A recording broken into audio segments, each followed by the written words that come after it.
আল্লাহ যখন এই পৃথিবী সৃষ্টি করলেন, পৃথিবীর মধ্যে ভাইব্রেশন হচ্ছিল, কাঁপাকাঁপি। আল্লাহ পৃথিবীর কাঁপাকাঁপি বন্ধ করার জন্য পেরেকের মতো পাহাড়গুলোকে পৃথিবীতে ঠুকে দিলেন, কাঁপাকাঁপি বন্ধ হয়ে গেল। এই দৃশ্য দেখে ফেরেশতারা বলে, ইয়া রাব, পাহাড়ের এত শক্তি, আপনার সৃষ্টির মধ্যে পাহাড়ের চেয়ে শক্তিশালী কিছু আছে? আল্লাহ বললেন আছে। সেটা কি? আল্লাহ বললেন সেটা লোহা, কারণ লোহা দিয়ে পাহাড় কাটা যায়, ঠিক কিনা? লোহার কথা শুনে ফেরেশতারা অবাক।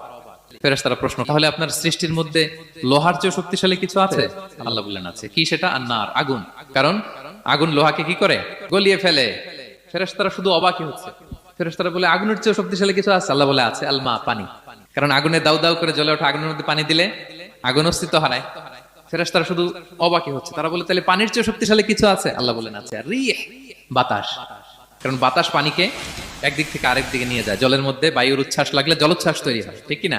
ফেরেশতারা আবার অবাক হয়ে বলে, তাইলে বাতাসের চেয়ে শক্তিশালী কিছু আছে? আল্লাহ বললেন আছে। সেটা কি? বলতেছে বনি আদম, ওই মানুষ শক্তিশালী যে গোপনে দান করে।